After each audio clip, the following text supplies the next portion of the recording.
which saw the repeal of the 1979 Pension Act and subsequent amendment of the Nigeria Social Insurance Trust Fund Act 1993 and the introduction of the Contributory Pension Act 2004. Now, analysts say 11 years after the coming into effect of the Pension Reform Act 2004, two major employers of labor, state governments and the organized private sector, have been identified as major defaulters following failure to fully adopt and effectively operate the contributory pension scheme. Now, what are the agencies involved in pension administration doing to smoothen the process? Dr. Abel Afolayan said, since 2009, when e-payment was introduced, thousands of genuine pensioners have not had access to their monthly pension, while some who have been verified, issued check since 2010, are yet to cash their money till date. Local government pensioners, primary school pensioners, there are many of them who have not been paid a kobo in the last 2 to 3 years. So I'm sad, I'm depressed. Our children will not witness this kind of situation. Amen. Our great-grandchildren level, they will be at par. There's that discrimination that is still ongoing. It has not been, that issue has not been resolved. We have been recommending it to the federal government every time we have cause to meet with them. But nothing has been done, and it's giving us a lot of cost. While pensioners are lamenting under the old defined benefit scheme, a lot of bottlenecks have also bedeviled the new contributory pension, which made pensioners to imagine what will solve the problems of pension in Nigeria. Recently, we began to notice that the contributory pension scheme, where officers retire, those who opt for annuity, well, say it's a different thing. The insurance people are promising till the end of life. But the programmed withdrawal, they say initially 10 years after. Now they say it's been adjusted, but nobody is actually very sure. Another issue is that the approved rates that the pension fund administrators, who is Executive Secretary, Pension Transition Arrangement Department, PTAD. Thanks for being here tonight. Thank you very much. It's my pleasure to welcome to this program also Comrade Ayuba Waba, President of the Nigeria Labour Congress. Thank you. Good evening, viewers. Okay. Let me also welcome Mr. Olulano Loimi, Head Benefit and Insurance Department, National Pension Commission. Welcome. Thanks for being here. Thank you very much. It's my pleasure. We would also like to welcome to this program Oba Moses Ayodele Adewi, the Olujuofi Ludnueju in Kwara State. He's a retired director on the Federal Ministry of Agriculture. Thanks for being here. Thank you very much. And also joining us tonight is Dr. Julius Ishola, a retired Assistant Inspector General of Experience in going by the report we also. And let's start off with the Executive Secretary of PTAD. Rest ought to be sweet. Ought to be. It ought to be after labor. I like that. Yes. But in reality, is it sweet for many Nigerians after labor? In reality, under the defined benefit scheme, we are making it sweet.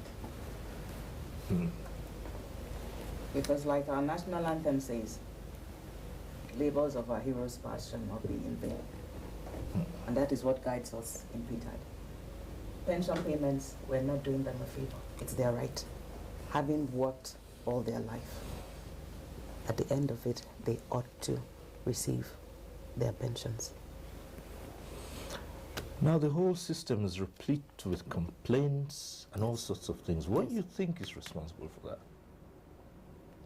Number one, I would say lack of information. I took over office in October. The first contact I made was the Nigerian Union of Pensioners. These are my key stakeholders, made up of the Retired Police Officers Association, APON,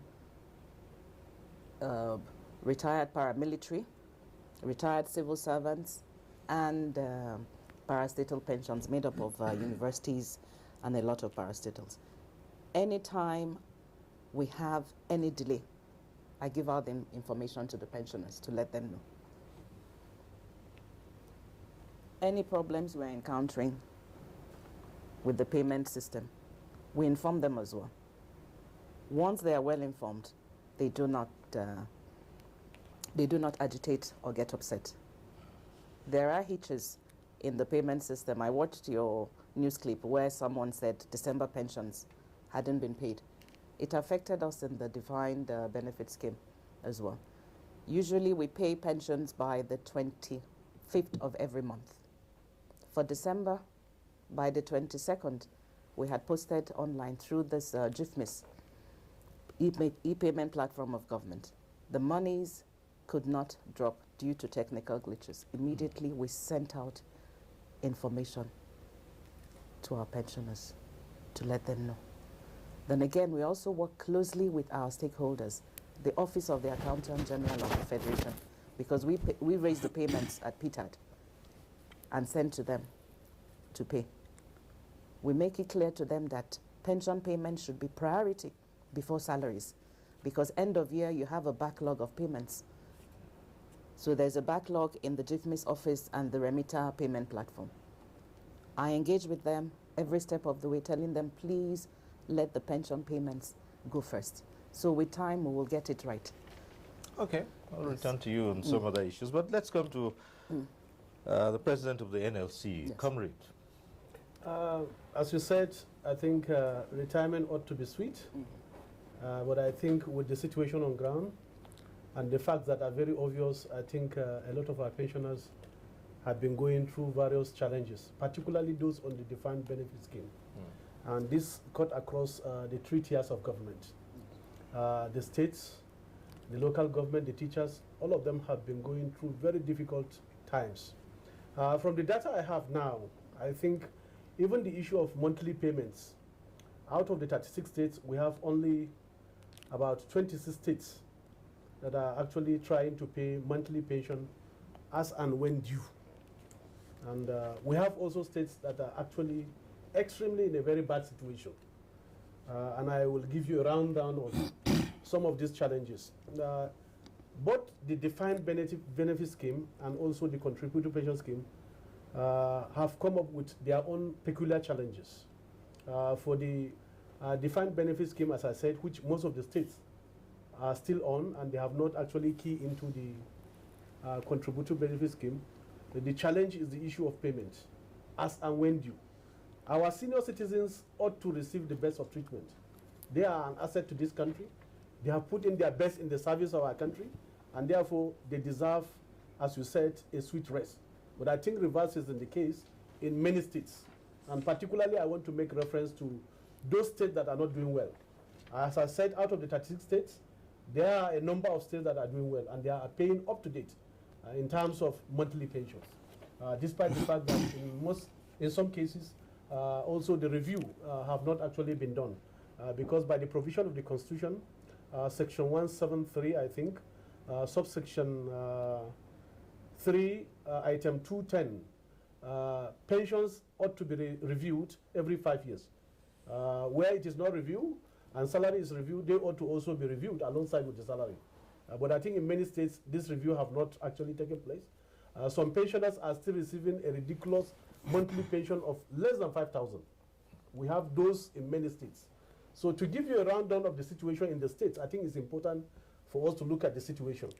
By our records, the worst case scenario is Imo State, where you have our pensioners that have not been paid. In the core civil service, parastatals, local government and teachers, they have a liability of arrears ranging from 21 months to 76 months. And gratuity have not also been paid for the past 10 years. The second case scenario is Abia, where you have a liability of between 6 and 24 months. The next is Kogi, where you have between 4 and 14 months. Next is Bayelsa, you have 10 months liability. Ikiti 5 months. Ondo 4 to 6 months. Oyo 5 to 43 months. That is between the core civil service, the pensioners in the parastatals, in the local government and teachers. You then come to states like Bayelsa, which I said 10 months, Ikiti 5 months. So this is the situation. Those are the states, these 11 states. Nasarawa have 1 month arrears, but I think part of their challenge is also that from 2010, they have been paying in percentage. Same with Osun State. So those are the 12 states that are the worst case scenario. But other states have been paying monthly pension as at when due, and they are up to date up to the end of December 2016. Let me also mention states that are doing well, particularly Jigawa State. They are the best in the country as of now. They don't have liability of gratuity. Their gratuity is up to date. Pensioners in all the spheres of government have been paid up to date. I think same with Katsina, they are doing well, and the other states which I've not mentioned out of these 12. So this is the situation that we have on ground, and therefore it cannot be said that our very revered senior citizens have been treated well in those states. And therefore NLC, the Nigerian Union of Pensioners, and those pensioners in those states, if you can recall, we have been on the streets trying to canvass that we must do what is right to give hope to those workers that are still in service, because every worker is a potential retiree, and therefore we must also prepare our future now so that we don't get into this quagmire. So this is the situation actually with the defined benefit scheme. For the one of the contributive pension at the federal level, I think the issue of lack of remitting the accrued rights of those that have actually retired from October or November last year, 2015, no, November 2015, to date, have actually accumulated to a liability of about 51 billion.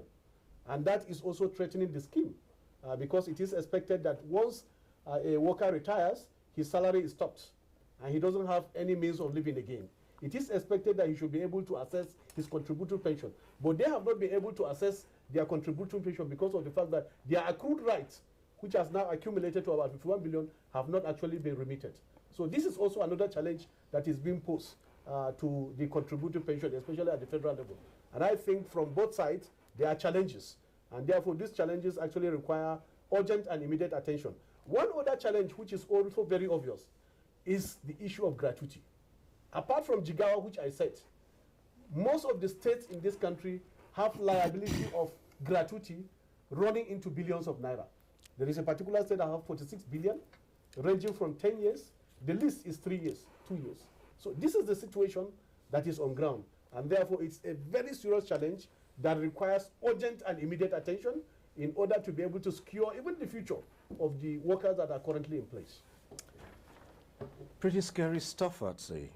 And perhaps the only question we can ask this point is turn over to Mr. Olulana, Loimi, and say what is happening.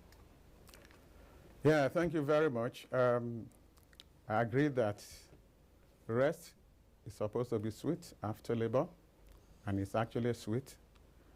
But also we agree with the fact that it could be sweeter. When you talk about pension schemes, you've had the first two speakers, they've spoken extensively on the issue of defined benefit schemes.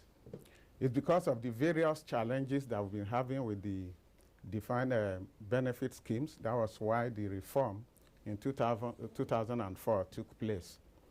Under the contributory pension scheme, what you get as pension is what you have been able to accumulate, what you've been able to contribute in the course of your work. And because some people transited from the old defined benefit scheme into the contributory pension scheme, when they now retire, you have about two components that are supposed to be in the retirement savings account. One, you have the portion under the old scheme that we call the accrued pension right. And also you have the contribution that has been made from the inception of the new scheme, July 2004, up to the date of retirement. Like he has said earlier, the major challenge is that the accrued pension right, which represents the past service under the old scheme for government workers, we've been having some challenges in recent times because the regularity of payment of that amount has not been as it should be. and as provided in the law. But for the private sector, for instance, people who do not work for government, and for self-funded institutions, their retirees are collecting their pension as and when due. In fact, the regulations that are issued by the National Pension Commission requires that about 6 months to retirement, please start the process so that when your salary stops, the next month your pension should start. So that's the situation. As we are talking now, we have over 175,000 people who have retired on program. We draw about 35,000 on annuity, and they are collecting their pensions as and when due. But of course, we have some little delay for some set of people who retired about a year ago because the accrued pension rights have not been remitted by the employer, the government. Okay, let me just back up a little bit so that we can all be clear about this. I'm talking about the those who transited from the defined benefit scheme to the contributory pension scheme. Now, you did say that for them, prior to 2004, they have their rights. Yep. After 2004, there are also the benefits from the contributory scheme. What is the position of those people? Because what happens here, the one before 2004 and after 2004? Okay, the pension reform, the contributory pension scheme, took effect from July 1, 2004. Right. People who have been working under the old defined benefit scheme, they were not sacked, but the old scheme was truncated. Yes. And these people moved to the new scheme. So, of course, so what they have accumulated under the old scheme, that amount should have been taken out as at June 2004 and transited into their retirement savings account. Now, was that done? That was not done because one, the liability was so huge, there were no data, the government did not have the fund. But the law provides that the government can make a promise and determine the amount that is due to each of those people that transited. Because the government did not have the money as at that time, the law allowed the government to constitute that indebtedness, that liability, into a bond.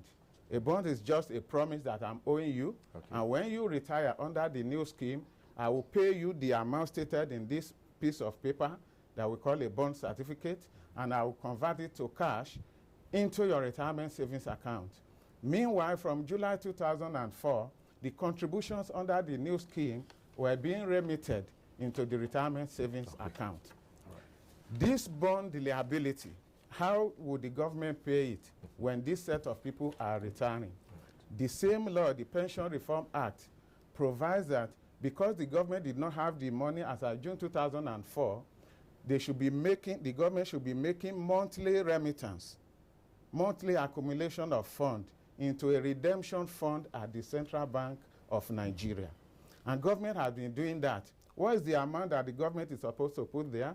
The law provides that a minimum of 5% of the monthly wage bill of the employees of government, that amount should be set aside every month into that redemption fund. And in all honesty, the government had been doing that faithfully until about 2 or 3 years ago, when we started facing some challenges. All right. So that's clear now. So that had some challenges, and the contributory scheme itself, they've accumulated a backlog. So either which way, the pensioner who transited from the old scheme to the new one is a loser on both ends. Right. No, it's not a loser. Yeah, for now, it's just a temporary delay. All right, we'll find out how temporary this would be. But Omale, let's come to you. Thank you very much, Cyril and viewers. The issue of a pension in Nigeria is such a situation that gives discomfort to the heart. It is really disheartening, because where we are coming from, we have the well-defined benefit scheme, whereby whoever is retiring can calculate how much he is going to get when he retires. If he has spent 35 years in service, he knows that his gratuity at the end of his service will be 300% of his annual income. Thereafter, he'll be earning 80% of his last salary for life. That was the defined benefit scheme. Now, when we were moving to the contributory pension scheme, we were told that there was mismanagement, there was a problem of ghost pensioners and all that kind of things. And that the best thing for us to do is to have these contributory pensioners so you can have their data, their statistics right from the word go, so that as soon as they want to leave the service, one, they will have a say in how their money is managed.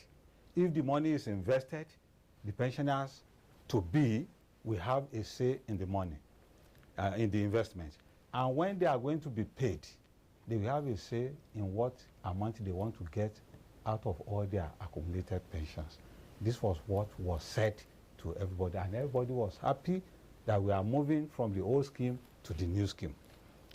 But unfortunately, the scheme started on the right footing. When people are retiring, they were given a form to be filled, and that form looks like this. And when you fill this form, it gives you a range of options of how you want to collect your lump sum. The lump sum is now a substitute for your gratuity. The gratuity in the past was used by people who served diligently to build a retirement home for themselves, because the gratuity comes in large form, so you can build a home which you can now move into. But since 2012, the goalpost started changing. Then we now have another type of a paper which they give to you, and they call it a template for calculating lump sum amount. And that template is such ambiguous template that there are 2 or 3 variables there that were not decoded. The variables were written as NX stroke DX, and one is written as NC. Incidentally, I'm an engineer. When you write variables in letter form, you have to decode it below that where NX means so and so, where DX means so and so, NC means so, nothing like that. So the pensioner are just giving this form and say, this is your this is your template, and just sign, and we are going to pay you 25%. This now becomes so ambiguous and so clumsy. And I can tell you on strong authority that with this new template, a director retired and got almost half the lump sum which a deputy director collected. And now they said, you know, when we were doing all this calculation, we put into consideration so many things. We put into consideration that you are a male, so if you are a male, you are going to die early. So we are going to pay you less. I mean, we are going to pay you more. If you are a female, it is designated 0, and they believe that as a female, you are going to die very late. You won't die early. So we are going to pay you less. So there is no discrimination when we are rising through the service. There is no gender discrimination. If you are a female and you rise to the rank of a director, you enter the service the same day, you get the same amount of money with a director that is a male. Your contribution every month is equal amount. So when you are retiring, under the old defined scheme, there is no discrimination about whether you are a male or you are a female, but this template is discriminatory. Then there's one other issue which is so important, because I'm representing the National Union of Contributory Pensioners.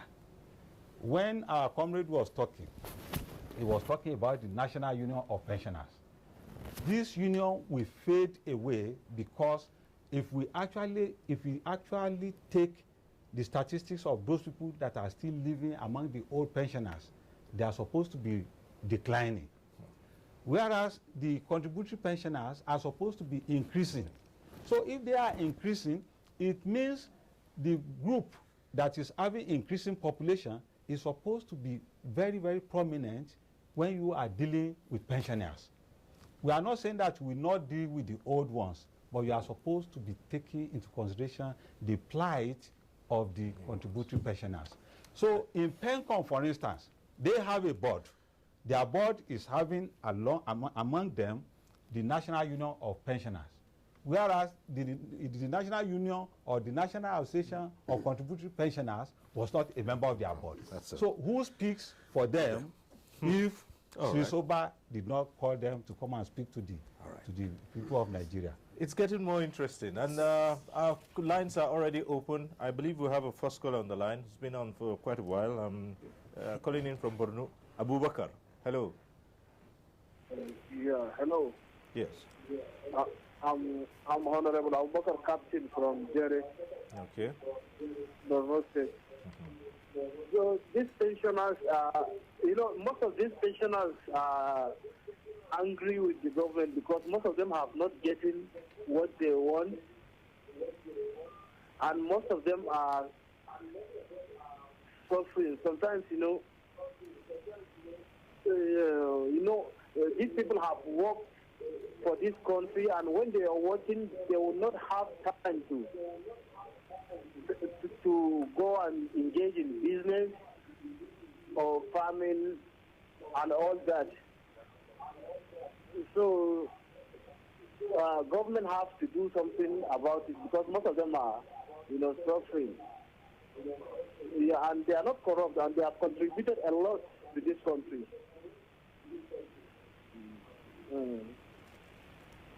So this is my contribution. All right, government has to do something better for them. Okay. All right. Thank you very much, Abubakar. All right. So back here in the studio, we still have another of our guests here, the retired Assistant Inspector General of Police, Dr. Julius Ishola, who's, of course, a pensioner. So let's hear from you. What is your experience? Now, we've had almost 4 different angles to this issue now, and it does seem like it's getting even worse as we go on. Thank you, Cyril. The Pension Act, from the face, looks fine, looks welcome. But like most other policy brought into law, when the implementation starts, you now begin to see problems, whether due to the operators or to the regulators or both. Like I said, Pension Act, if it's well implemented as it is, civil servants should not have the problem that they have now. But I have some grudges about the Act. One, the objective of the Act is Section 2 of the Act. 3 objectives that are listed there. To make sure that retirement benefits is paid as at when due. These objectives are failed, as we have heard from everybody and from the public. The second objective is to help the person they call improvident, to help him save. Maybe somebody who would not have thought of saving. Now, even this one too, by the time you now retire and you have no money, you now look like somebody who is improvident, like somebody who didn't save. Maybe that's why we have this problem. Whereas it's not so. Even this same too has failed. Number 3, to have a uniform way of paying, the uniform system of paying, of managing pension. It's not even this one has failed to me because, like the KBS said, if you retire, a colleague of yours with the same rank will get different thing from what you get. So the third aim of having uniform way of paying has also failed. So you see, the whole aim of the Act, to me, has failed. And what is the cause? The ambiguity. In fact, Section 4 of the Act, Cyril, I never see, I'm a barrister, I never see a a piece of legislation that is as ambiguous as that section because it involves payment. And I'm happy pension man is here. He will help me to translate that section. Section 4. Yeah. It says when your retirement account is to be handled in 2 ways. One, program withdrawal. Now, one would have expected a certain percentage fixed, not to be left at the whims and caprices of somebody you don't know. Like the cabinet said, in the earlier scheme, you know when you are leaving, you know the percentage you'll be paid. This one hasn't got it. So you're now left at the mercy of somebody somewhere you don't see. And that's why you now have various amounts paid to various people of the same cadre. The second aspect of the account is lump sum. Even that one to no percentage is fixed.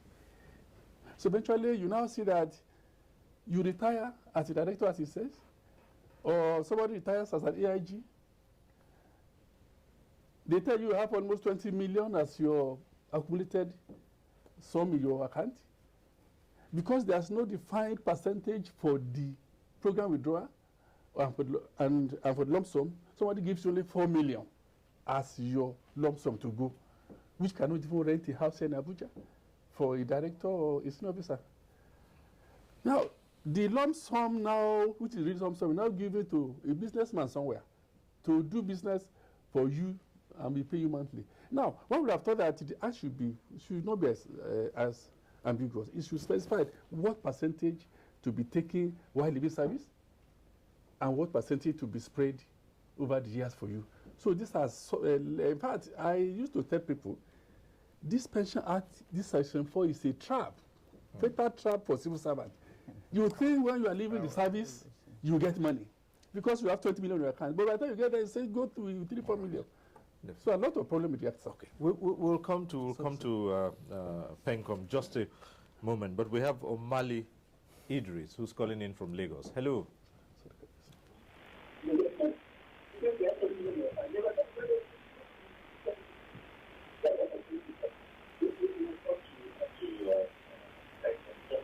Omale Idris, you're doing what we say you shouldn't do. Turn down the volume of your TV and let's hear you. Good evening. Yes, good evening. Yes, good evening. Hello, sir. Yes, go ahead.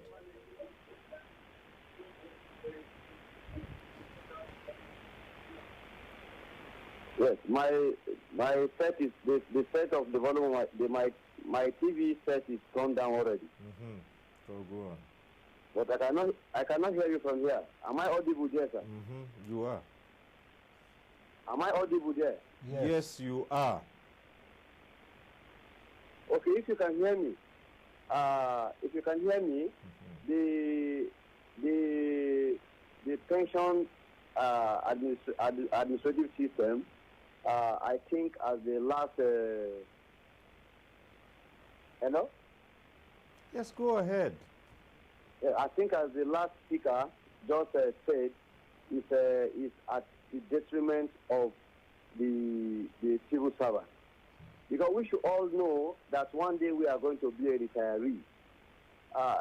The way these monies are being paid to retirees is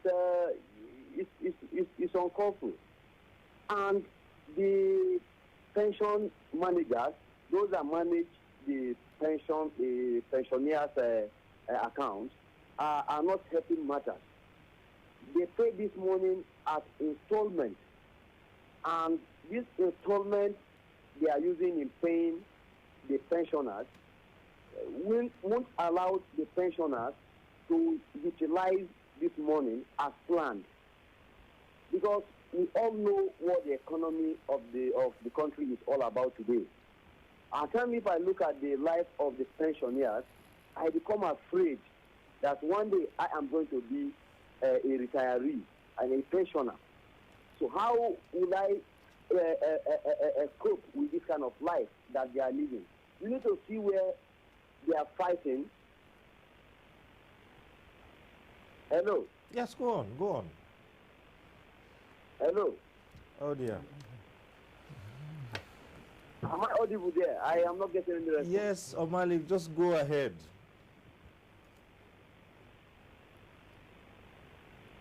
We are listening Hello. to him. Oh dear. Should I go ahead? Go ahead. Yes, go ahead.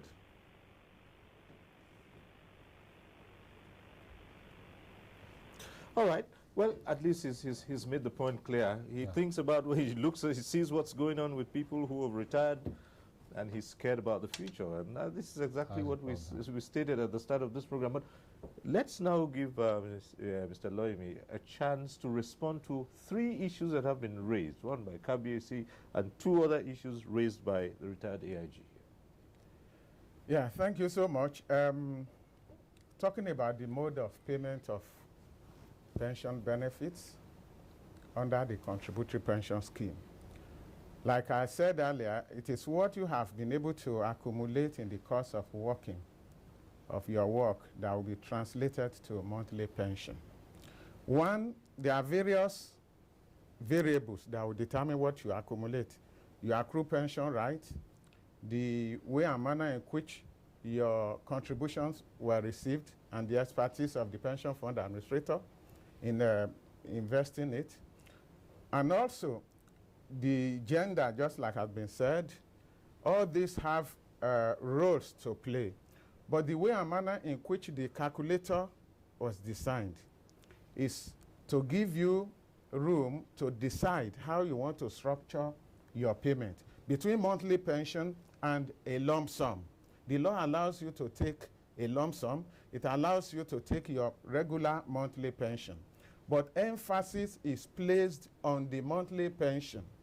The regulation that has been put in place by the Commission requires that when you retire, you will take monthly pension, but we expect it to be very near your salary, at least about 50%, thereabout. If you cannot take 100% of your salary, we expect it to be at least 50%. When you have set aside this 50% of your monthly pension over an expected lifespan, when you have taken it from the balance in the retirement savings account, it leaves a residual for you as a lump sum. The lump sum is what you can take now as an en bloc amount of money to meet some immediate need. And also, let me add that the calculator makes room for minimum monthly pension and maximum monthly pension, depending on the choice of that person. Somebody may say, I want to reduce my lump sum so that my monthly pension will go up. So its monthly pension and lump sum will go in inverse relation. They move in opposite direction for you to be able to at least make a choice as to how you want your pension to be structured. The challenge is maybe some of the pension fund administrators and maybe the officers on the desk do not have the time or the expertise to take the retirees through the template to explain to them. All right. And we are doing more of this enlightenment to ensure that everybody learn more about the system. But why this disparity, gender disparity here? When you are projecting into the future, the law says when you are paying monthly pension by program withdrawal, you need to spread the balance in the retirement savings account over an expected lifespan. Yes. So in order to project into the future, expected lifespan, anything dealing with projection regarding life, you cannot in any way predict it, but there are statistical tables. We have mortality tables that have been designed, even in advanced countries. The assumption in some of these tables is that a woman lives a little longer than a man. So I think that is the basis for that. What's this? What has this got to tie in with the thing about 70 years that you expected to expire after 70? People are living longer these days. They're living up to 90, 100. So why are you pegging lifespan at 70? Oh, they put it 78. They say life expectancy in Nigeria is 78. Whereas the life expectancy in Nigeria, according to World Health Organization, even the CBN of Nigeria and the Office of Statistics of Nigeria, is 54 for women and 52 for men. But in their own template, they use 78. The same life expectancy for people in the United States of America. You see, we're talking from both sides of the table, we are opposing each other.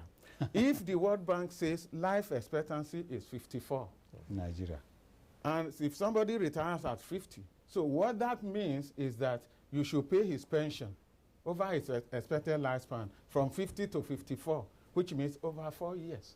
So but where you have a template that now extends it, is doing us some good. Well, yes. But if somebody has an apprehension, if you still feel that 70, 80, 84 is so short, the law makes provision for pension for life through annuity. So if you don't want a life expectancy that is determined by mortality table, there is the option of annuity for life. That is why these options were there. Okay. So, do we still have Adekunle on the line from Lagos? Okay, well, you wanted to come in here, right? Yes. Here. Well, I'm glad to say that the defined benefit scheme doesn't have these anomalies. At all. Yes. Because, I mean, as we're on here, this is an opportunity to clearly separate PITAD from PENCOM. PITAD pays the federal government share of state pensions as well. As we speak, verifications have started for civil service pensioners in the South and Maiduguri and Borno State. So PITAD pays its pensions promptly. Then the computation issue he was talking about with PENCOM, we don't have that in PITAD. We do our computation based with data and information we get from the Salaries and Wages Commission, and there is no gender discrimination there. I'm glad to say that. We'll return to you in just a moment so that we can actually put PITAD in true perspective and PENCOM. Yes. We'll come back in a moment, but we have... You're tying us with the same brush. We have a caller, Gideon from Abuja. Gideon, hello. PENCOM has overall responsibility. I know, you're regulators. Hello, Gideon, are you with us?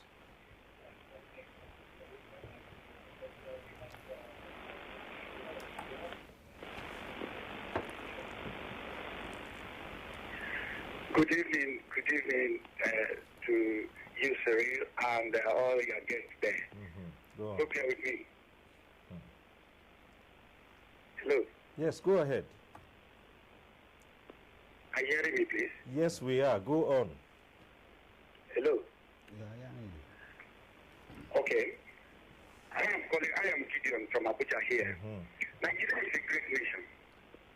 We shouldn't be talking about owing these people who has given their life, who has given all their strength to this great nation. When we talk about owing these people, it's like not giving hope to the younger people. I wonder sometimes when I hear on television and in newspapers, hearing that some civil servants loot the treasury of the ministry or the department they belong. I keep wondering the reasons. It's quite simple. When you have no hope for your tomorrow, what do you expect the person to do? He will be looking for what to keep for tomorrow. How can someone contribute money for his retirement? And when he now finally retires, you will tell him he should wait. And maybe he will wait for 1 month, 2 months, 3 months, sometimes a year and above. It's all he has for. It's just that we play out wickedness in every given opportunity of ours. Some of us, I'm close to 30 years, close to 40 years, I may say. I just scared sometimes when I see these people. Some of them collapse on the queue for verification. What are you verifying? Is it not absolute wickedness when the people who are having their data decide most times to delete these people and bring down some policy to make sure they subject them? It is wrong. I am happy that President of NLC, Awaba, is speaking out. He's trying to investigate properly to know those things. I think EFCC has a job to do. They're taking away our money and telling us lies every day, bringing so many words, so many statements that is not supposed to be made in respect of these young men who gave out their strength for for our dear nation. This is my contribution. That's all I have to say. All right. Thank you very much. Thank you very much, Gideon. Thank you. All right. You could hear the passion, in his voice there. So let's, like I said before that call came in, let's now put PTAD in its perspective and PENCOM. So we know who PTAD takes care of and who PENCOM takes care of. Okay. PTAD takes care of. You want to go ahead? No, just go ahead. PTAD takes care of the old scheme. Those who retired before 2008. 2004. No, 2007. And it now extended with the amendment 2011. Yes. We inherited the payrolls from the civil service and the parastatals. I heard the last person online talking about verifications. If we don't do the verifications, how do we have a credible database so that we know the true amount of pensions that we pay? PTAD as well pays what we call federal share of pensions. So what we are doing as well, we are helping out the state governments. When we go out on our verifications, we go out in the states. In those states, we get people who have federal share in their state pension, and we pay that as well. And I'm happy to say that everyone on our payroll are getting their pensions every month without fail. It was only December, as I mentioned, that we had the slight hitch. PENCOM is the regulator. So they regulate the PFAs, right? And PTAD as well. Yes. The issues we're discussing now and where most of the problems are coming from is under that contributory pension scheme, not the defined benefit scheme. Defined benefit scheme is running well. All we're making sure is that we have a credible database for government, and we've even dropped off some people from the payroll who don't have BVN. We can't pay into any bank account that doesn't have BVN. So we're saving money for government. So, Governor, you see some people will tell you, look, what was the problem with the defined benefit scheme that you had to take it away and now bring a more complicated system which no one really understands? Well, I think the argument that was advanced in 2003, 2004 is to the effect that the defined benefit scheme have difficulties in funding it. And liability have grown into trillions of naira. And it was painted then that the contributory pension scheme, having worked elsewhere, will work in Nigeria and it will be a better option. But I think from the problem that is emerging, we need also to nip some of these problems very fast, especially the issue of accrued rights, which by now ought to have been transferred into the retirement saving account of the contributors. But I think that's not even the point I'm trying to emphasize. We must also look at the majority of the states, the local governments, and the teachers. In most of the states, and I say so, over 99% have not actually keyed into the contributory pension. And I think that's where I want to address the issue that have been raised by Kabisi. Nigerian pensioners have been in place from 1978 to date. They have structures in each local government and in each workplace. And if you look at the quantum of pensioners that they are covering up to today very effectively, in fact, they are in the trenches now. You can see that in Igbo, they are already in the trenches. In Oshun, the same thing. So I think there is need for collaboration with Nigerian Union of Pensioners. You can be a branch under them because they are an organization very formidable. It's being led by somebody that has a PhD.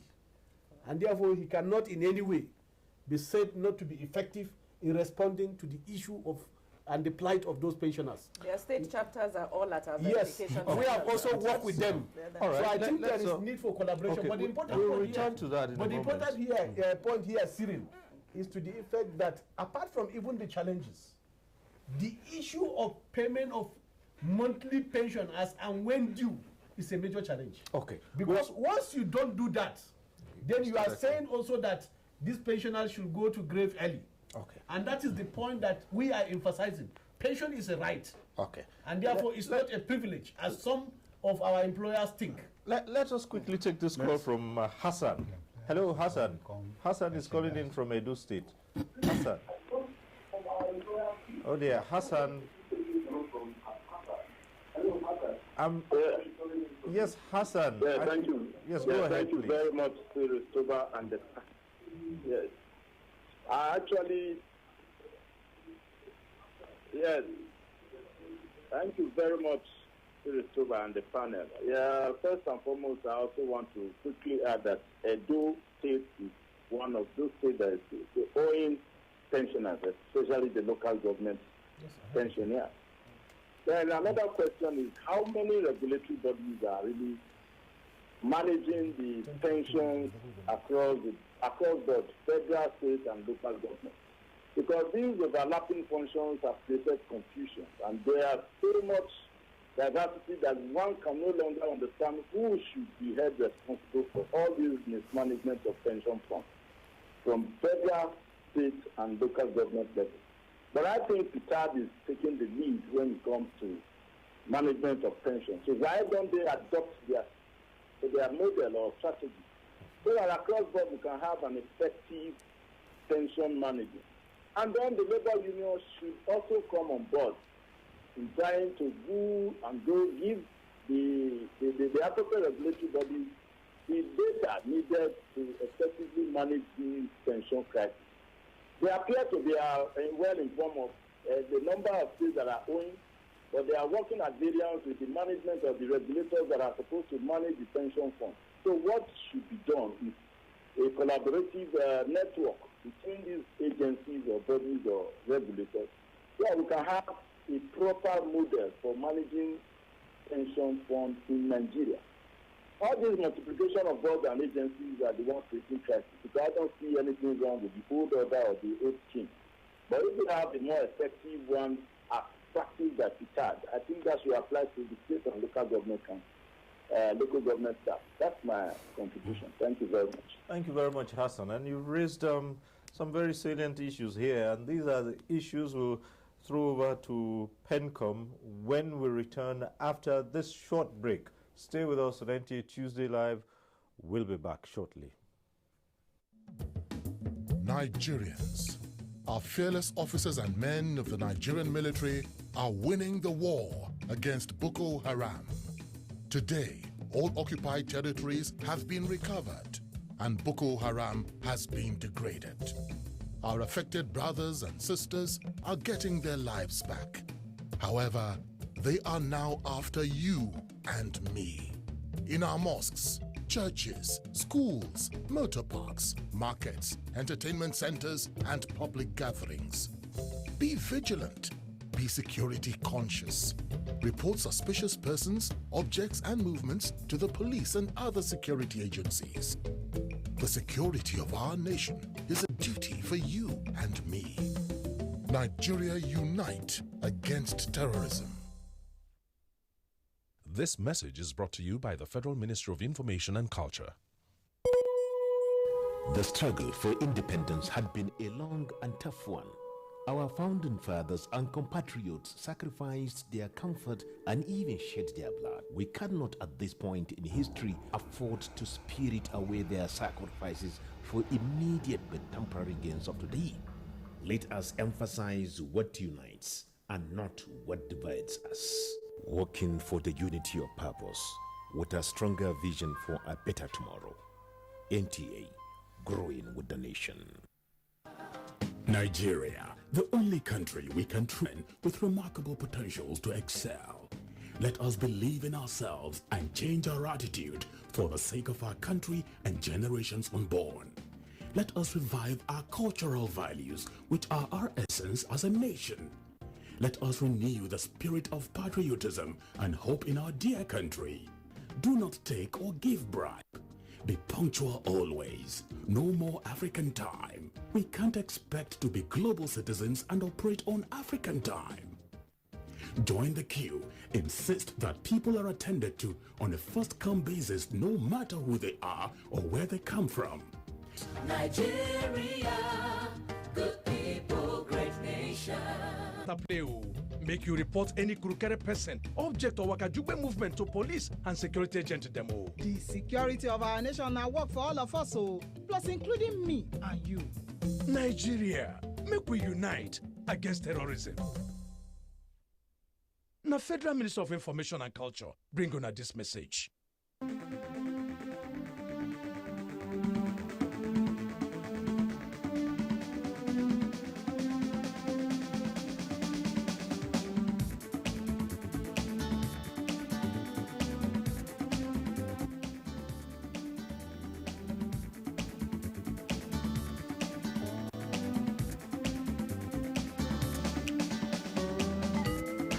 NTA Tuesday Live, a network issue-oriented innovation talk show. Right. Thanks for staying with us. Our last caller, Hassan, who called in from Edu, raised a number of issues. And of course, we recall that Dr. Shola also had raised one or two issues for PENCOM. And we start up this segment going straight to Mr. Loimi of PENCOM to address those matters. Yeah, thank you very much. And for the purpose of our viewers and the general public, let me start by distinguishing between DB and DC. Defined benefit scheme promises to pay you pension when you retire. Meanwhile, while you are still working, there is no contribution of money to meet this liability. The employer carries all the burden. But the reality is that it's no longer sustainable throughout the world. That is why the contributory pension scheme has to come into effect. Even when the contributory pension scheme came into effect, because we already have people who have retired under the DB scheme and they have not died, you still have to be paying them monthly pension until the last person dies. And everybody who is in the workforce now belongs to the contributory pension scheme. So in order to keep managing the affairs of the existing retirees under the old scheme, that was why PITAD was set up, to budget for their monthly pension, to see that it's paid into their account, to verify them, to know that they exist. So under the contributory pension scheme, we have private sector institutions, pension fund administrators that manage the scheme. So PITAD is like a PFA, in quote, managing the old scheme.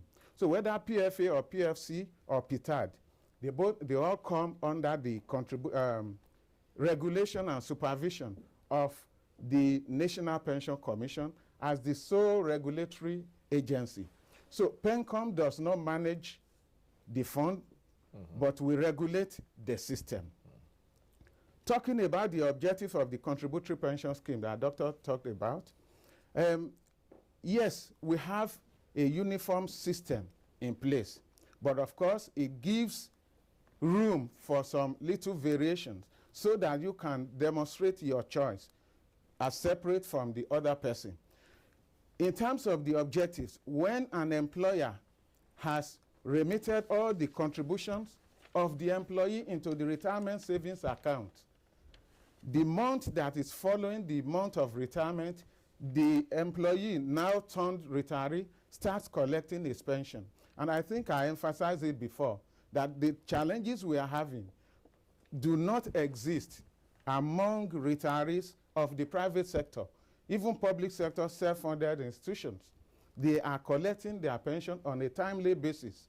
So to say that the as and when due is not being fulfilled, no, I don't agree with that.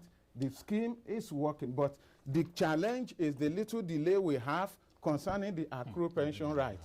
Sorry, I'm trying to get this. You say a little delay, and we're talking about 3 years. No, it's not 3. It's not 3. 3 years. No, it's not 3. It's not 3. 14 months. It's not 3. 14 months. Okay. Recently, in December, between Christmas and New Year, based on the pressure from the National Pension Commission and, of course, other stakeholders, the Ministry of Finance released additional fund, about 10 billion, thereabout. Yes, that we're now using. The money was remitted into the Central Bank of Nigeria, and the money is now being transferred to the retirement savings account of this set of people, at least those who retired November, December 2015. And as additional money comes, they will pay the next in line. So the pressure we are mounting is for the government, which is the employer of the government employees, to please elevate the issue of pension to a priority position. The same way we treat salary as priority. If it warrants borrowing to meet this backlog, please let us do that to ensure that people do not wait unduly before they start collecting their pension. Okay, we have Adodo on the line calling in from Lagos. Hello.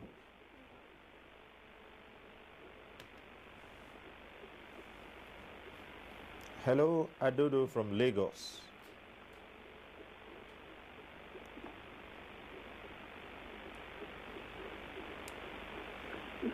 Good evening. Good evening. Good evening. Yes, good evening. Good evening. Good evening, Adodo. Go ahead. Can you hear me? Yes, we can. Can you hear me? Yes. Can you hear me? Can you hear me? Yes, we can hear you. Read my lips. We can hear you. Good evening. Good evening. My question goes to the woman between you. Okay. She owed Nigerian pensioners detailed explanation where they have not gotten their December. My question goes to the Picard Executive Secretary.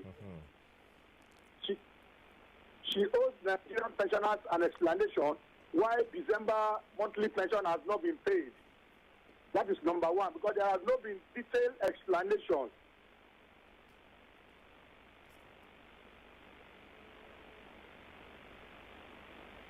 Okay. What's the second issue? You said that's number one, December pensions not paid. Second, what's it? Then number two, Peter did not understand the feelings and pains pensioners are going through.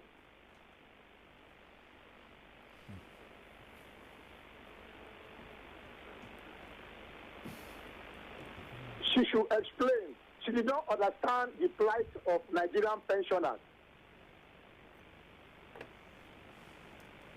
Pensioners are being disqualified for flimsy reasons from payroll. Thousands of Nigerian pensioners are not on payroll.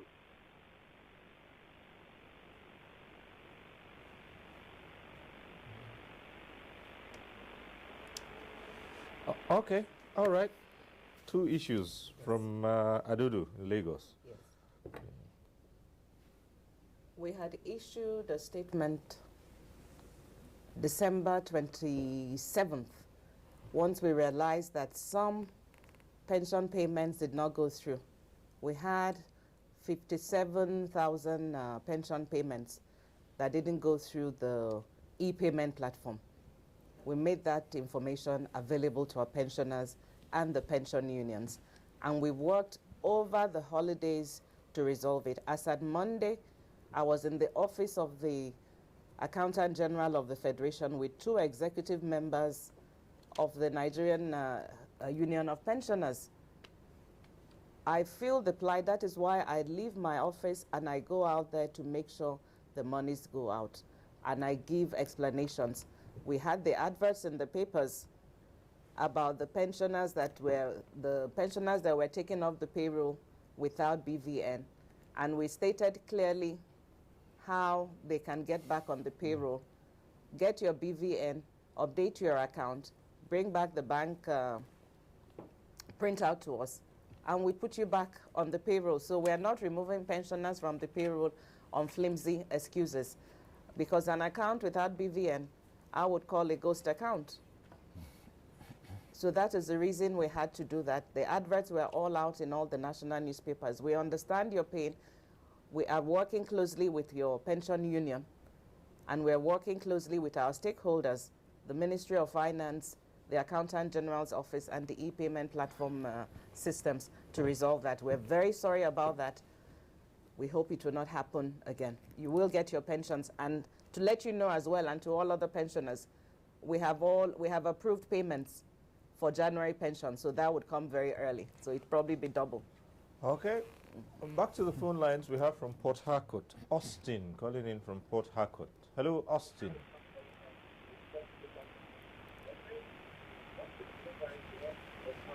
Yes.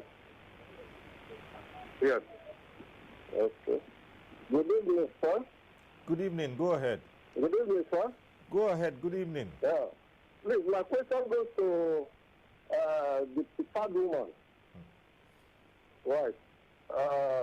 I'm happy I could get her on phone because I've been calling prepared office. I tried to get them. I'm a retired pensioner. Right. In 2007, January, I was affected with 2007, January to June. So it's quite unfortunate that, although I'm a paramilitary pensioner, the money we are being paid, my salary I take, I'm being short-paid. Not only me, we are almost 1,000 something officers. And they will be writing the petition, the sworn with your secretary, registered direct to your secretary, as I'm speaking with you now. Which attention has not been given since 2007. A situation where people started paying us normal compass. All of a sudden they stopped. We have bank receipts, photocopies of it, with the writing petition, the former woman that handed over to you, the same problem we have. That they will be hoping that they will answer us. There was a biometric this did for us. They were promised that since last year, August, that they will be given attention. But today, nothing is being done. When I call the office, they say I should come. And it's not something we treat individually because we are a group of people. I'm sorry, we Mr. said that we were sent out like that for customs. Yes. But no attention was given to us. I'm sorry, like Mr. Austin. My contribution from housing is still there, mortgage. They say until you get 60 years. Is this the one we die before we collect the money? Now, the petition on your table there, which has been on, they say we should bring letter from salary and wages. From there, salary and wages have been giving you people. Okay. I don't know why. Can everybody come to Abuja to meet you? All right. It should be a national embarrassment. Okay. I pray you should try and hear. Go from Ibadan. Almost the whole state, even coming. What are we going to do? Okay, everybody Austin. Come to your office to get the money. Actually, you'll be trying to get our this. We are being short-paid. How do you get to that? How do you get it? Compass, don't ask compass. There's a circular written by William then, which was sent through salary and wages to people. People now, there's our petition that salary and wages are taking it to you, to your office again. All right, Austin, you have laid this question, you have laid the complaint down. We will give the Executive Secretary the opportunity to respond to the issues you have just raised. Thank you very much. Yes. Mr. Austin, I'm very sorry about this. I assumed office October, and I'm handling every complaint. As we speak now, our PTAD staff are on ground in Port Harcourt at the police officer's wife's building. Please go in there. The head of SIPO is on ground as well. I will be on ground Port Harcourt on Monday, and I will sit down with the whole group and sort this issue out. And also the union, the Nigerian Union of Pensioners Port Harcourt chapter president, Mr. Abiyo, he's on ground at the verification center. So please, your group can take these problems to them and they will resolve it immediately. It's a computation problem with, and we get all our information from Salaries and Wages Commission. I will definitely look into this, Mr. Austin. Thank you very much. All right, thank you. Let's return to Dr. Ishola. Now, there are other issues that have been raised here, talking about, for instance, police pensions, and, of course, the office of the head of the service of the Federation. What are these issues that are being dragged on? Thank you. Actually, I'd be eager to raise this aspect of the police.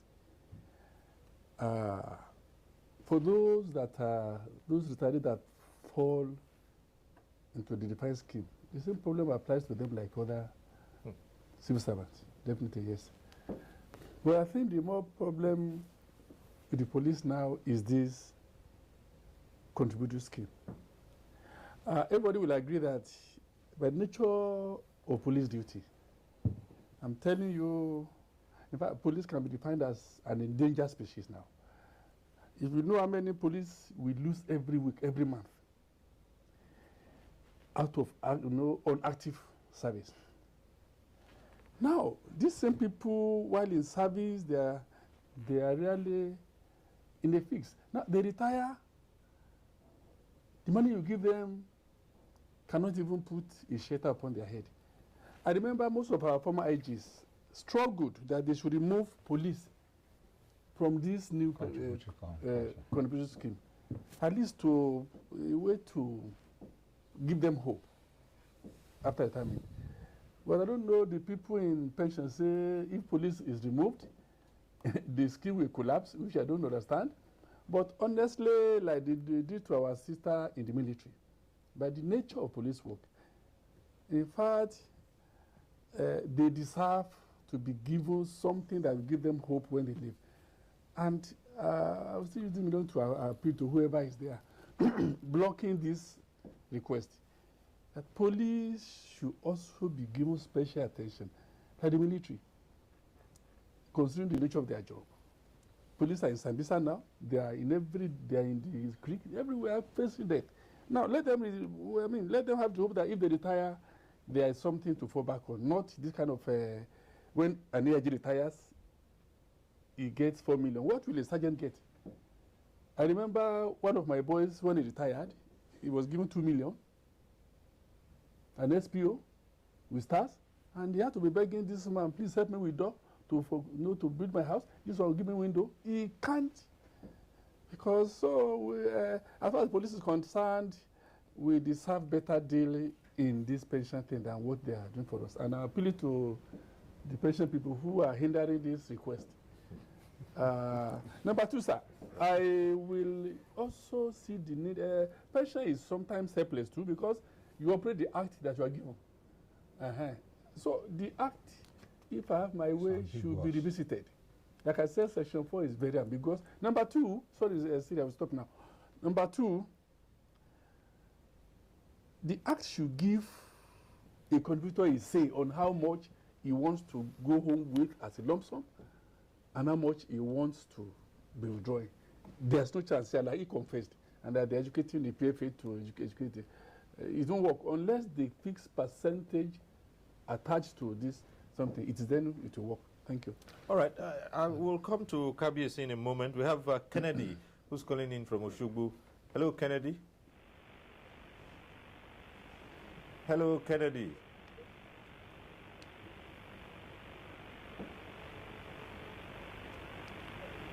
Do we still have Kennedy on the line from Oshogbo? Hello.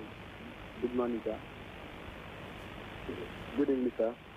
Yes, Kennedy, good evening. Go ahead. Hello, I'm with you. I'm hearing you. Yes, go on with your question or comment. Hello. Hello, sir. Yes, hello, Kennedy. Go ahead.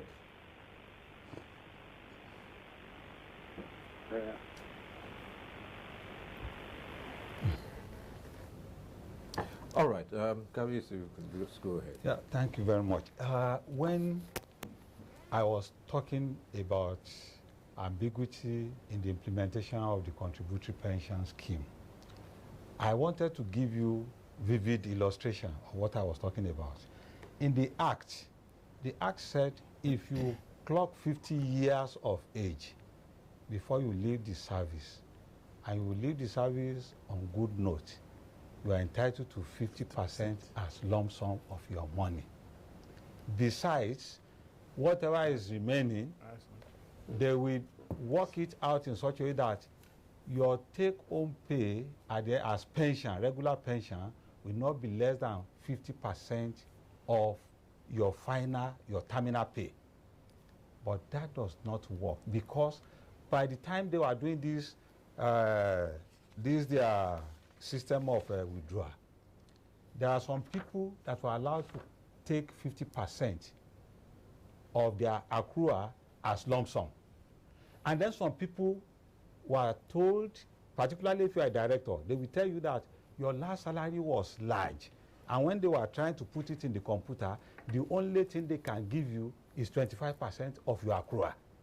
So at the end of the day, a deputy director gets 50% of his own accrual and goes home with 7.5 million out of the 14.8 or 15 million that the total accrual was. And the director, whose total accrual was 18 million, was given 25%, which was 4.4 million. So you look at all these imbalances, and the whole thing look messy. At the end of the day, even as a director, your monthly pension is not more than 1/4 of what you are collecting before. So it means the what do you call it? The template they are using is structurally defective. Then when our gentleman was saying that they have only a little problem, talking about 12, 13 months of non-payment of pension to people whose salary had been stopped, it is very, very disheartening. And it comes into what I can call contradiction, because less than 6 months ago, I was reading the newspaper where PENCOM was saying that they have about 1 trillion to borrow to government for infrastructural development.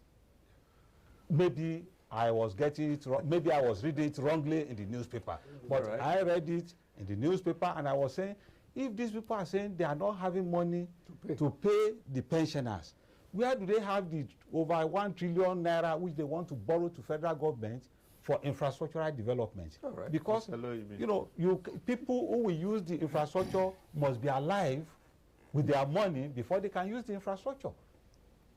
So these are part of my own contribution. Yes, let me take it from the pension asset of about 6 trillion that was noted. Is the fund that has been contributed now for active workers and also those who have retired.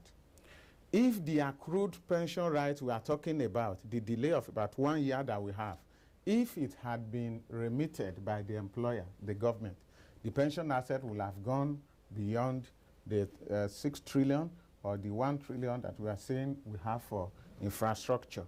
I think that is concerning that. As to the issue of the template and consistency, like I said earlier, the Act is so concerned about the monthly pension. It's called pension reform. And it says, when you retire, we want your pension to be at least 50% of your last pay. So if a director, for instance, is earning 100,000 as monthly pension, as salary, so we expect that the monthly pension will come in the neighborhood of 50,000. So by the time you take that 50%, for instance, and multiply it by 12 for a year, spread it for about 20 years into his lifespan, and you add everything together, and you take it away from the balance he has in the retirement savings account, whatever is left is the lump sum. The law does not give a fixed percentage for a lump sum. Number two, for a junior officer, maybe his salary is 40,000. If you take 50% of that, it becomes 20,000. When you spread it over his expected lifespan, let's assume they even have the same amount of balance in the RSA. The amount required to take care of monthly pension will draw a little amount, a smaller amount out of that RSA and leave a bigger amount for the lump sum. That's what we are saying. But whatever the template gives, there is room for the retiree to say, this is the minimum that the template gives me. I want the monthly pension to go up. Or this is the maximum it has given me. I want it to come down a little so that I can enhance my lump sum. So when you have two ways of paying out from a fixed amount, it's like the scale that I use. One area, if it goes down, the other will come up. So that is the thinking behind the template. We'll return to you in a moment, but yes. Let's try and get Ophelia, who's calling in from Lagos. Ophelia from Lagos, hello. Ophelia from Lagos, hello.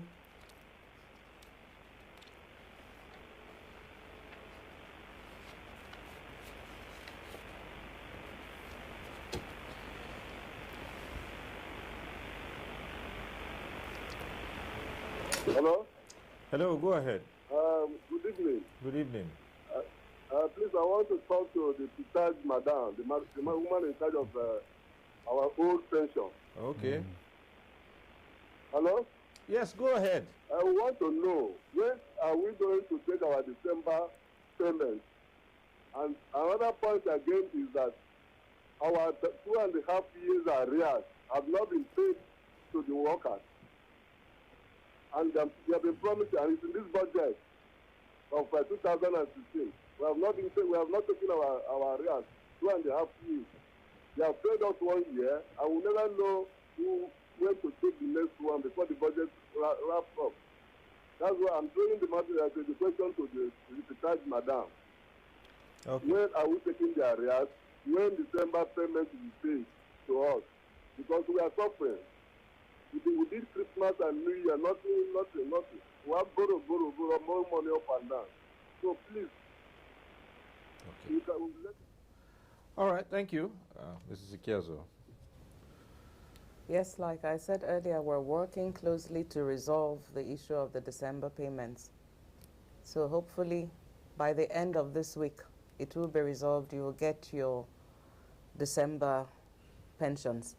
On the issue of the 33%, you were not clear which sector you're coming in from, because I know for SIPO, we've paid off the 33% arrears.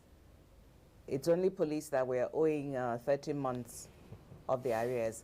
And realize that the payment of the 33% arrears is subject to budgetary allocation as well. But the pension payments, federal government is meeting its obligations. It's only on the 33%, and you know how the 33% came up when the increase of salaries were made. It was not fully implemented. That we are working on as well, to pay the 33%. Yeah, all right. Yes, another issue which is very burning in the heart of people under contributory pensioner, and which the Honorable Minister of Labour, Chris Ngige, himself lent his weight to, is that it would be unfair if you pay somebody 25% of all his accrual, you are holding 75% down to be spread for 18 years. The time value of money when he is retiring is different from the time value of money 5 years into his retirement. So if you are paying him 100,000 naira in the year one, with inflation of 18%, 20% per year, by the time you are talking of about 5 years, cumulatively, his earning power is almost zero. So, and that is why under the Petered pension scheme, they review the pension every 5 years so that it goes along with inflation, with the trend of inflation, so that people are not stranded.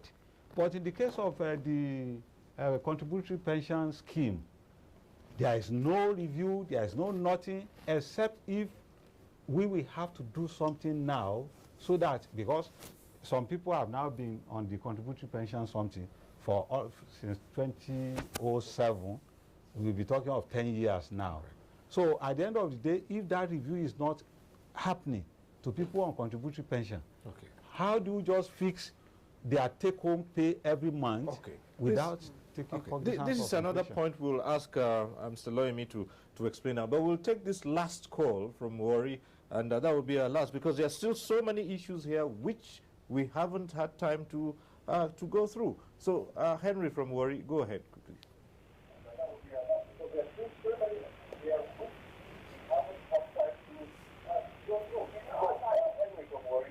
Yeah, good evening, sir. Yes, good evening. Go ahead. Sir. Hello, good evening, sir. Good evening. Turn down the volume of your TV. Hello. I can hear your TV in the background. Turn it down. Yes. Okay. Hello. All right. Sorry. Well, KBC just raised an issue right now. Yes. The issue of pension review, number one, is a constitutional provision Under section, I think 193 thereabout, it provides that pension or salary should be reviewed from time to time. For those who transited from the defined benefit scheme that the Constitution is actually referring to, that portion of the Constitution was actually incorporated into the 2014 Pension Reform Act.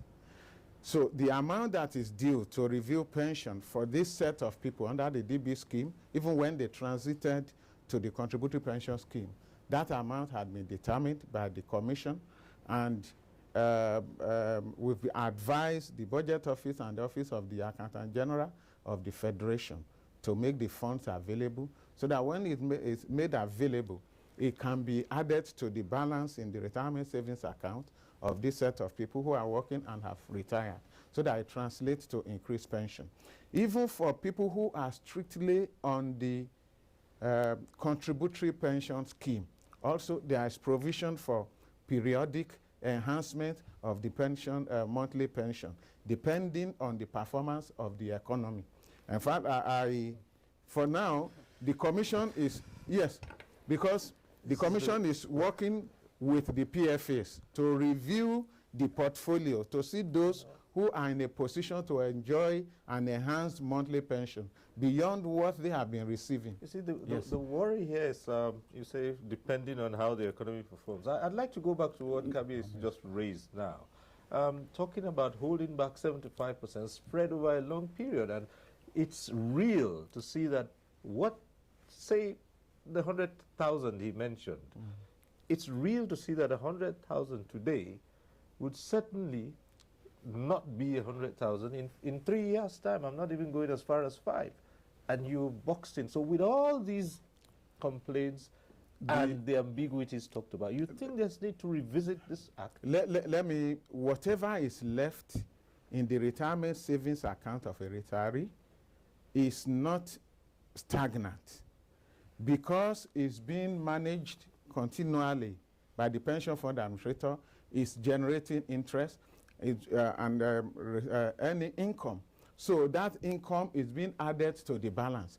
If you do an ordinary arithmetic and take the balance in the retirement savings account of somebody today, divide it by the number of years we're talking about as expected lifespan, ordinarily it may not be able to take somebody for about 20 years. It's because the interest element, the growth element, has been imputed, has been considered in the computation. That is why it can go that far. Okay. But in addition to that, there is provision for making room for an enhanced monthly pension. I spoke about the performance of the economy. Take, for instance, if the PFA is investing funds today and generating 15, 16%, for instance, the amount that has been paid out, for instance, there is a return on investment element in that calculation for a rate that is lower than that 15. The whole essence is that there will be a reserve that will be there for the retirees fund, so that it will enhance its pension in the future. Yes.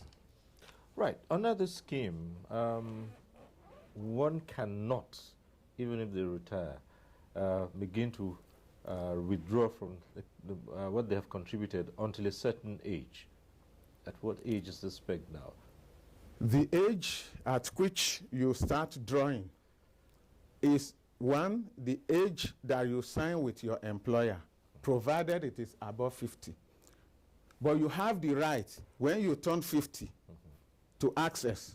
But if you are 50 or more and you have not retired, we will wait till the age that you sign above 50. But if you have a need, if you have any reason to retire voluntarily, the law says you can access your retirement benefit at the age of 50 or the age of at the time of retirement, whichever comes later. So if you sign 60 years with your employer and you don't have any voluntary reason to retire at 50, 51, you wait till that's 60. But if you feel that you can't wait till the 50, once you have turned 50, the law allows you to access your retirement benefit in the retirement savings account. Comrade, with all what's going around, there are so many Nigerians who've expressed strong opinion that perhaps the scheme has worked in other parts, perhaps we need to adapt it to suit the peculiarities of this climate. What do you say to that? Yeah, certainly I think it's very obvious from the discourse and from the challenges that the new scheme have come with. There is actually a need to make a rethink and also try to look at the law. Because where you have ambiguity, I think it's very necessary for us to try to address this ambiguity. For instance, the templates that KBC have referred to, I think is very necessary for us to decode some of these provisions and make them straightforward, unambiguous, that will not be subject of manipulation by any of the agencies or institutions that are responsible for computation. Secondly, I think also one clear feature that have come out is the fact that in the defined benefit scheme, a pensioner earns pension for life. But in this scheme, I think midway, if you have the gift of longevity, it is very clear that after 20 years, you'll be on your own. Yes. And that is when you will need care most. So I think these are some of the loopholes that I think from all intent and purposes, we can actually look at it holistically and try to look at areas that it can be improved. I am aware that the 2014 Act, the review actually was necessitated because of the fact that some of these issues also came up. But I think it's not holistic. And I'm aware that the two houses, both the Senate and the House of Rep, we recently had an engagement in Lagos where I think some recommendations have come up. And I'm sure that if those issues are accommodated, it's going to improve on the system. Because clearly there are some issues that possibly we are not envisaged when these reviews are being made. But in the process of implementation, those challenges have come up very clearly. And therefore, it's necessary for us to be forward-looking and try to accommodate all of this. Right, let me go back to the regulator. In one of your comments earlier on, you said it was either the problem of people not knowing exactly what to do or the PFAs. Now, I am worried about that. What's the level of your supervision over the PFAs? Now, what are the sanctions in place for PFAs who, as many people would tell you, have taken retirees on for a ride? Let me state this, that when the commission started, we've been going around for enlightenment. One critical issue is that the level of enlightenment needs to be improved generally in the system. Number two, the PFAs also that manage the scheme, of course they've been trying to the best of their ability, depending on the resources available to them. We expect that they would be the one that will explain most of these things to the retiree. In the regulation that has been prepared, we say 6 months to your retirement, start liaising with the pension fund administrator to get a deeper understanding of the system and be submitting your documents. So that is the whole arrangement. But I believe that there is still need for more and more enlightenment to ensure that more people get used to the system.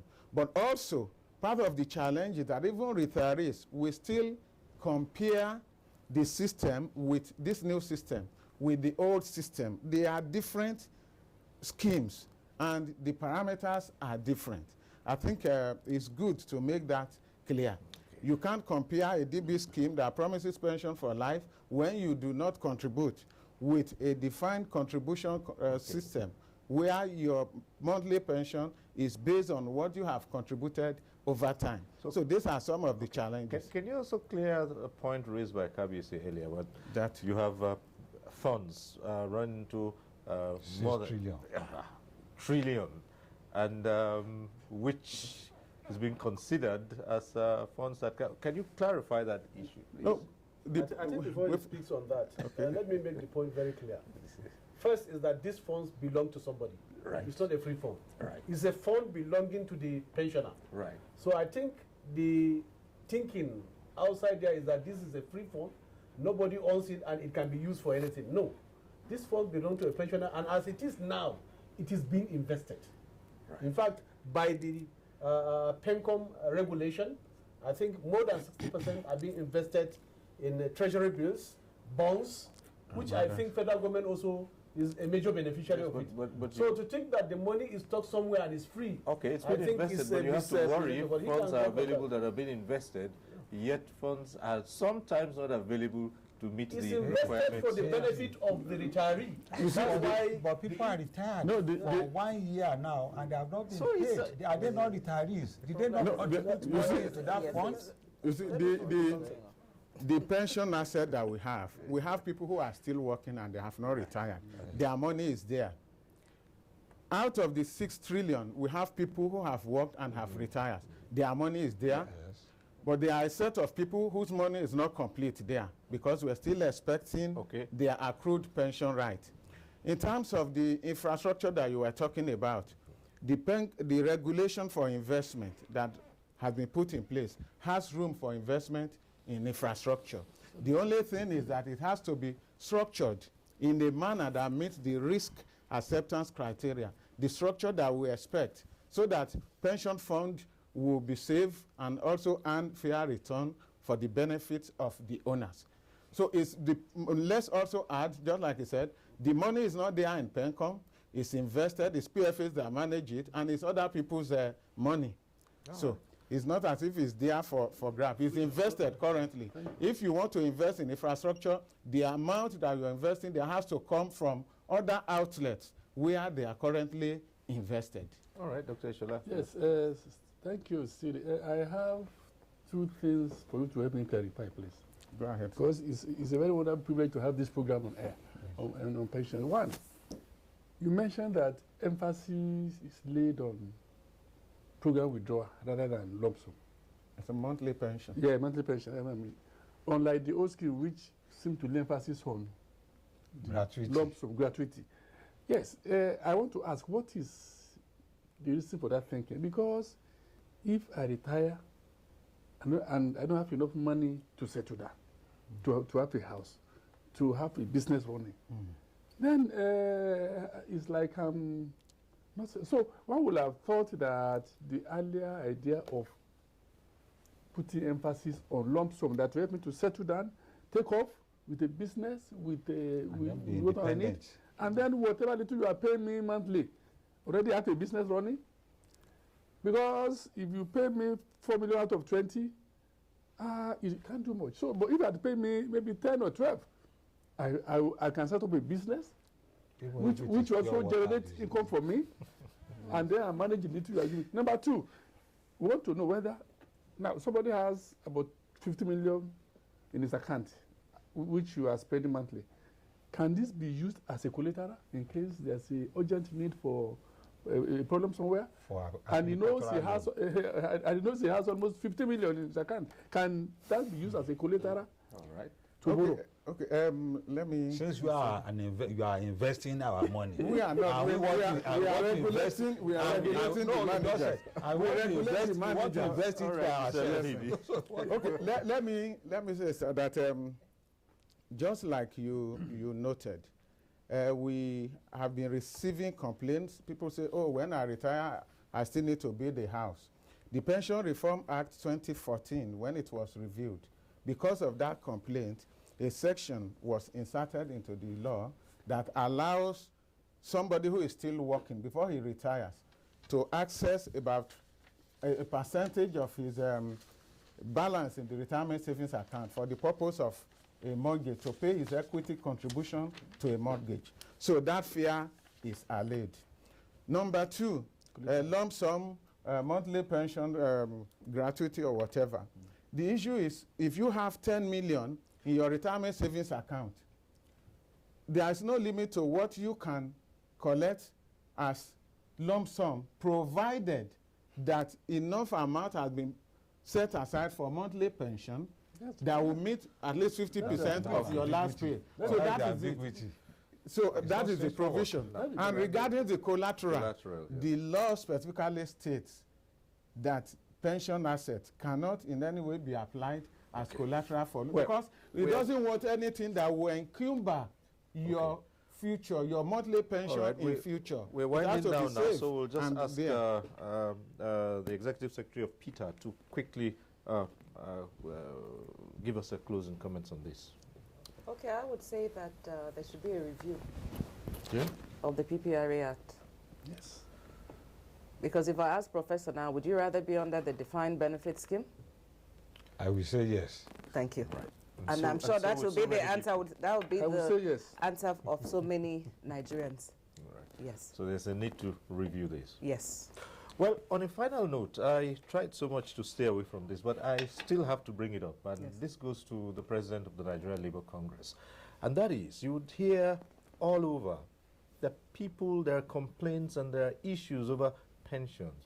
People who have served their fatherland all their active lives.